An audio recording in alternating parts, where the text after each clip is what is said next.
Pakinggan ninyo itong ginawa ni ano rito, ginawa rito ni Harry Roque na paliwanag. O, ayan, Harry Roque, pasok.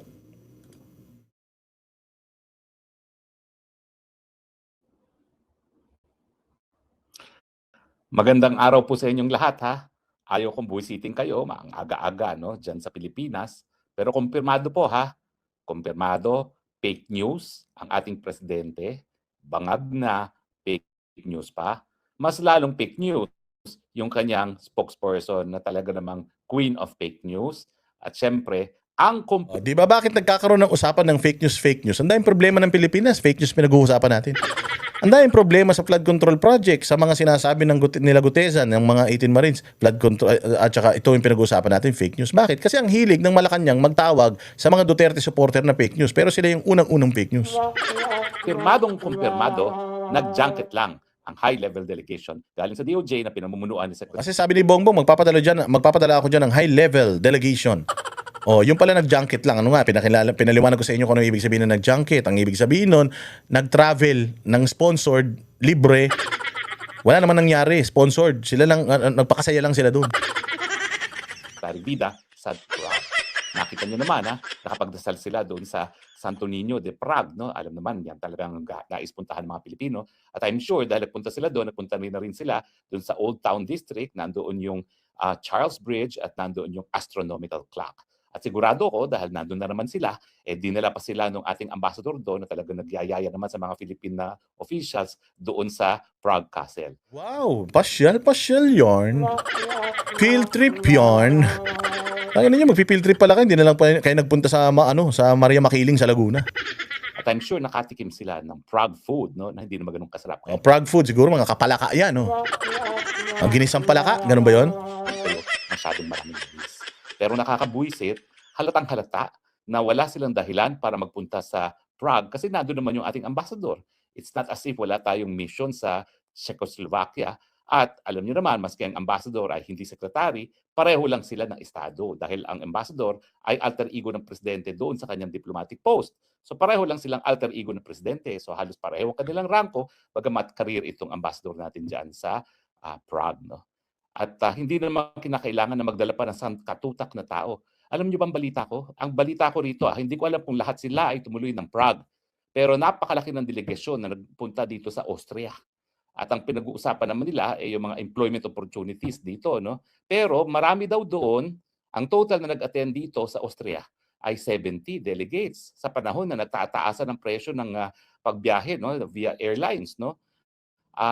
At marami daw doon sa delegasyon na yon ay sumama din sa Prague. Siyempre, since ang Prague naman ay 3 hours by car, 4 hours by train, edi maglamyerda na rin sila para 2-in-1 ang kanilang junket. No? Vienna, na ang buong First District ay UNESCO Heritage Site, at saka doon sa Prague, na ang Old Town Plaza ay UNESCO Heritage Site din. No? So ang mga walang ya, habang nagdudusa ang mga Pilipino, wala man lang konsyensya, hayun, linustay ang pera ng taong bayan para sa, alam naman natin na, junket lamang. Bakit? Kasi sinasabi ko na nga, fake news lahat ng sinasabi nila eh. Bakit pa sila magpapadala ng tao? Alam naman natin, fake news na yung sinabi ni Presidente na nahuli daw si Zaldico sa Prague. At syempre, dahil fake news nga sa pagkakahuli, mawala na dun si Zaldico. Okay, alam niyo po, hindi ako pwede magsalita sa kahit anong impormasyon na nakalap ko bilang isang abogado. Pero po pwede ko magsalita sa mga hakbang na ginawa ko. Mula nung narinig ko yung fake news na naaresto si Zaldico. So ano ibig sabihin? Ibig sabihin, eto mga taga-gobyerno, naglamyerda lang. Para lang masabi na may ginawa sila, naglamyerda lang. Mano ba naman yung sinabi ni Bongbong Marcos na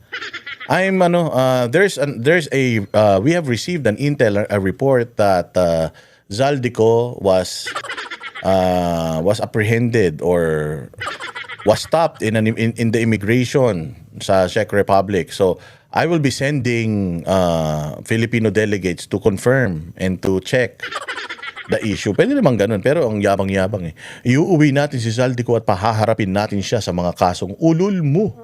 Paharapin sa mga kaso. Ikaw ang sinasabi niyang ikaw ang dapat humarap sa mga kaso dahil ikaw ang sinasabi niyang salarin. Sa lahat ng mga katarantaduang ginagawa niyo dyan. Tanginan niyo, ang dami niyong pinagsasasabi.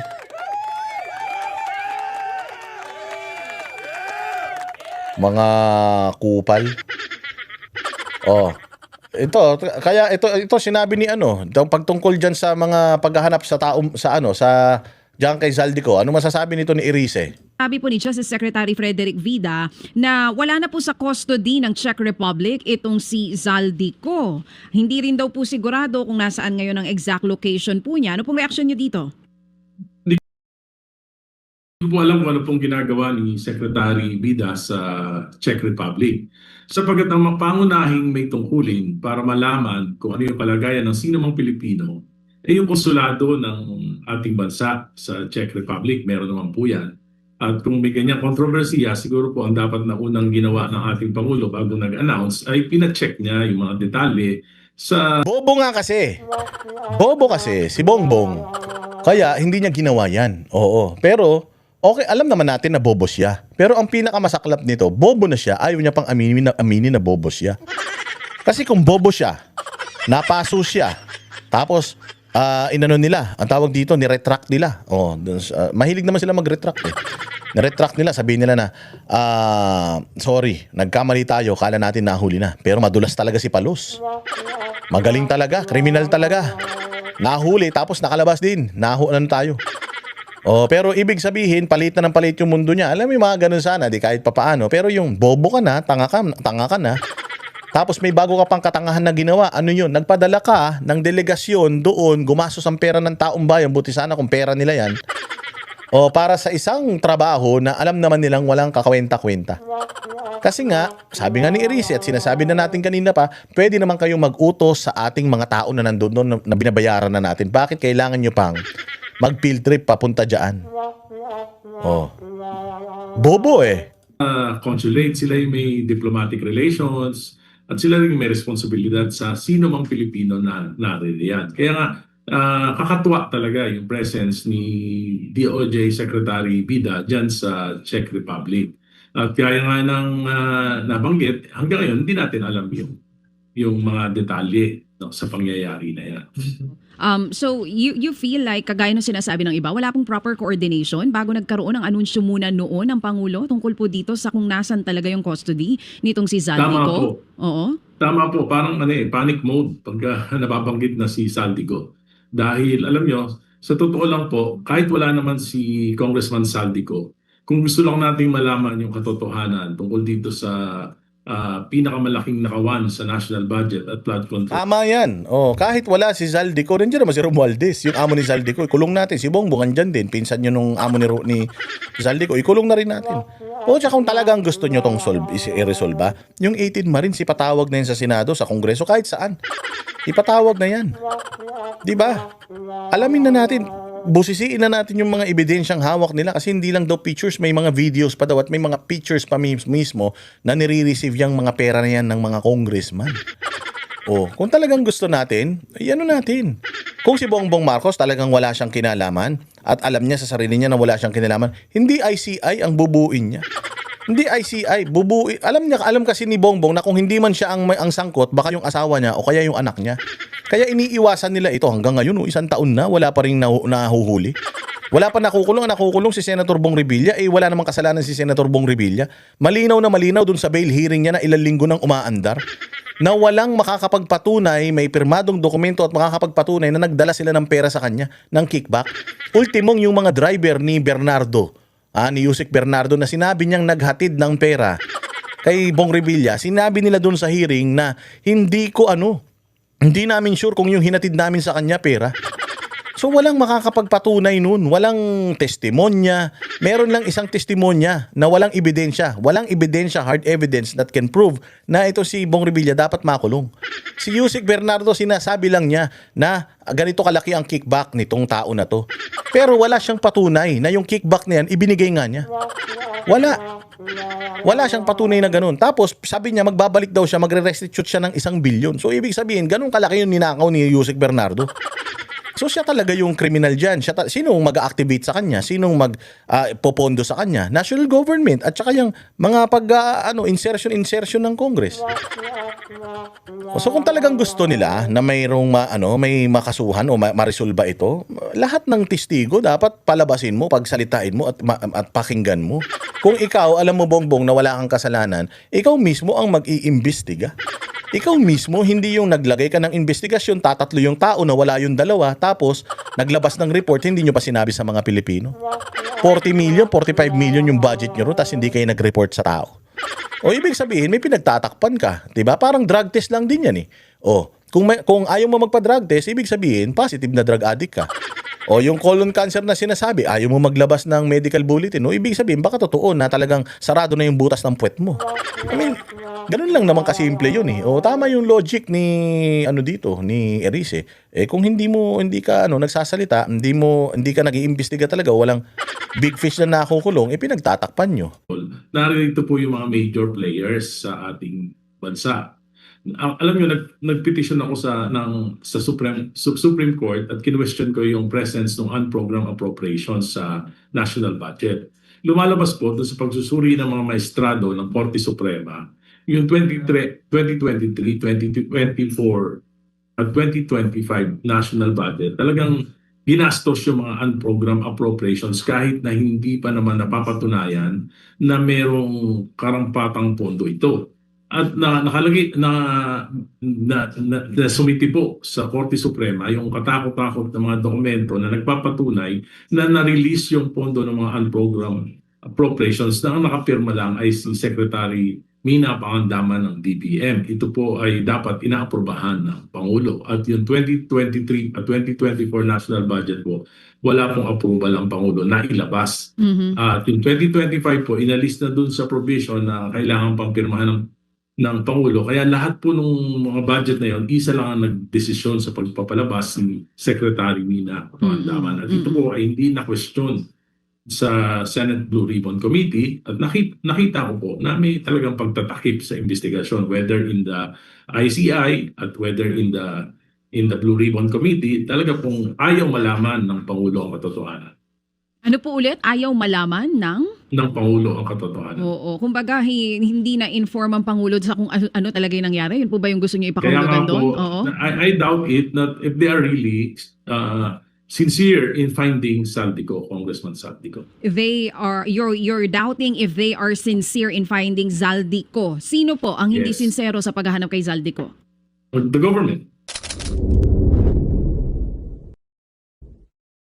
Oh, di ba? Oh, yan yung sinasabi ko sa inyo eh. Oh, itong mga ganitong gawain ng gobyerno, wala ito. Puros kaek-ikan lang to. Kami ang boses ng masa, hindi natatakot. Katotohanan lang, di kami nalulunod. Walang bahid ng sismis, lahat ay totoo. Kahit sino ka pa, pag mali ka babanatan ka. Walang pinipili kulay, wala kaming kinikilingan. Basta para sa bayan, kami lalaban. Pag tama palapakan, pag mali banatan. Di matitinag, di matatakot, para sa bayan tuloy ang sigaw. Sa harap ng kamera, walang halong takot. Mga baluktot, lahat kayo'y tutumba. Ang hustisya at totoo, yun lang ang mahalaga. Kahit sinong harang, di kami matitinag. Walang pinipiling kulay, wala kaming kinikilingan. Basta para sa bayan, kami lalaban. Pag tama palapakan, pag mali banatan. Di matitinag, di matatakot,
Sa harap ng